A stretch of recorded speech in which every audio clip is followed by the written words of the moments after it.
नमस्कार दोस्तों, स्वागत है आपका हिंदी नॉलेज शो में। तो दोस्तों, आखिरकार वो कांड हो चुका है जिसका डर फ्रांस और पूरे नाटो को सबसे ज्यादा था। दरअसल अब से कुछ ही घंटों पहले फ्रांस के राष्ट्रपति इमैनुअल मैक्रोन ने खुद ऐलान किया है कि नाइजर देश के अंदर हमारे राजदूत को हमारे ही राजदूतावास के अंदर बंधक बना लिया गया है, यानी कि होस्टेज बना लिया गया है। और ये घटना फ्रांस समेत पूरे नाटो को शर्मसार करने वाली है, क्योंकि जिस जगह पर यह दूतावास मौजूद था जिसमें बंधक बनाया गया है राजदूत को, वो कुछ 100 किलोमीटर दूर है फ्रांस के सैन्य बेस से। जी हां, फ्रांस का यहां पर सैन्य बेस भी है नाइजर में, जिसमें हजारों सैनिक तैनात हैं और एक से बढ़कर एक हथियार भी वहां पर लगे हुए हैं। लेकिन फ्रांस की इतनी हिम्मत नहीं कि वो अपनी सेना लेकर जाए और अपने बंधक राजदूत को छुड़ा ले। लेकिन सवाल उठता है कि फ्रांस के राजदूत को बंधक किसने और क्यों बनाया है, और फ्रांस की सेना जब वहां पर तैनात है तो वो उन्हें छुड़वा क्यों नहीं पा रहे। लेकिन इन सवालों के जवाब देने से पहले मैं आपको थोड़ा सा बैकग्राउंड बताना चाहूंगा, जिससे कि आप ये पूरा मामला समझ पाएंगे। दरअसल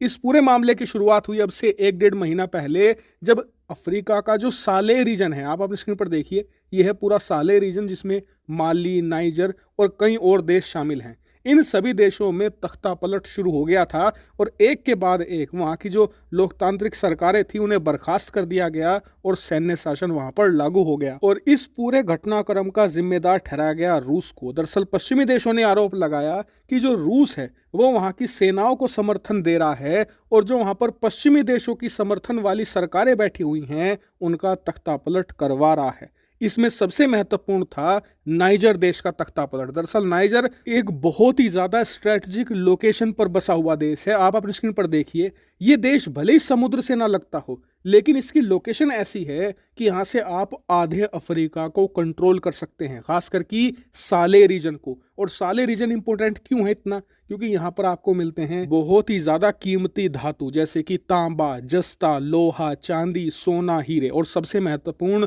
यूरेनियम के अकूत भंडार हैं। यूरेनियम जिससे आप परमाणु बम बना सकते हैं या फिर बिजली भी बनाई जा सकती है। और इसका मैं आपको एक शानदार उदाहरण भी देता हूं। दरअसल फ्रांस की जरूरत का जितना भी यूरेनियम आता है ना, उसमें से 20 से लेकर 25% यानी कि लगभग 1/4 सिर्फ नाइजर देश से आता है। बाकी के साले रीजन को तो आप छोड़ दीजिए, सिर्फ नाइजर से इतना यूरेनियम लेता है फ्रांस। अब आप थोड़ा सा खुद अंदाजा लगा लीजिए कि जब फ्रांस इतना लेता है तो बाकी के जो नाटो देश हैं वो कितना लेते होंगे, और जो बाकी के नाइजर के आसपास के देश हैं इन्हें कितना लूटा जाता होगा। क्योंकि आप जानकर हैरान होंगे कि साले रीजन के देशों से जो मटेरियल्स, मिनरल निकलते हैं वो अरबों डॉलर के होते हैं हर साल। ये देश चाहे तो इतने अमीर बन सकते हैं कि अरब देशों को भी फेल कर दें, लेकिन उन अरबों डॉलर के कीमती मिनरल को पश्चिमी देश कोडियों के भाव पर लेते हैं। और उसके लिए इनकी वही पुरानी रणनीति है जो कॉलोनियल टाइम पर हुआ करती थी। वो क्या रणनीति? दरअसल ये वहां की सरकारों को डर दिखाते हैं कि या तो हमारा साथ दो,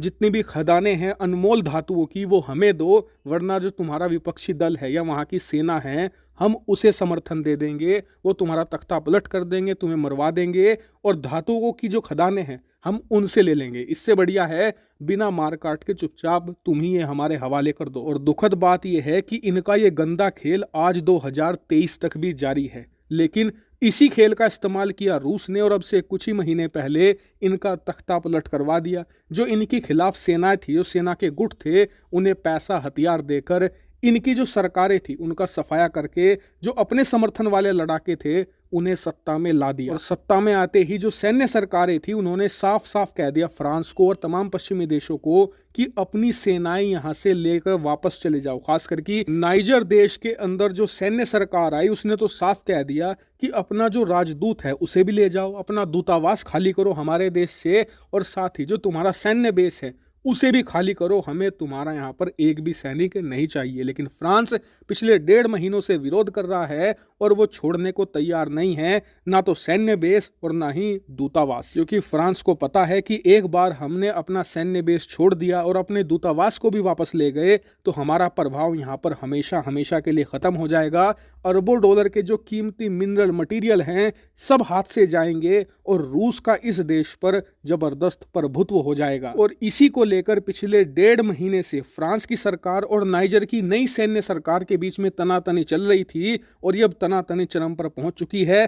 थक हार कर जो सैन्य सरकार है उसने न सिर्फ नाकाबंदी कर दी है सैन्य बेस की जहां पर फ्रांस के सैनिक तैनात हैं, बल्कि इनका जो दूतावास था उसे भी कैप्चर कर लिया है और इनके राजदूत को भी होस्टेज बना लिया है। लेकिन सबसे मजे की बात आप जानकर हैरान होंगे कि नाइजर देश के अंदर फ्रांस का सैन्य अड्डा है जहां पर हजारों सैनिक तैनात हैं, एक से बढ़कर एक हथियार है।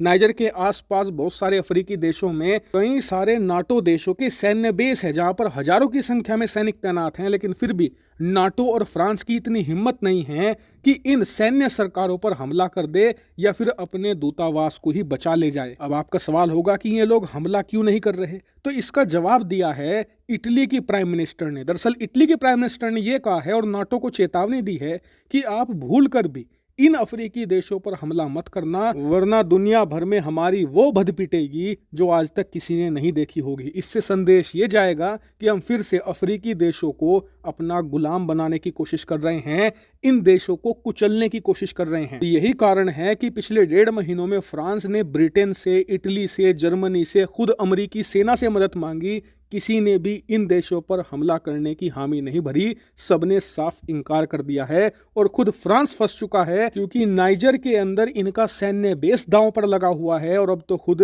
राजदूत और दूतावास भी दांव पर लग गया है। और देखने वाली बात यह है कि फ्रांस अब क्या करेगा, क्या ये हमला करेंगे या फिर ऐसे ही बैठकर देखते रहेंगे। हालांकि इस सिचुएशन पर आपका क्या एनालिसिस है कमेंट करके जरूर बताइएगा। Thank you very much for watching video.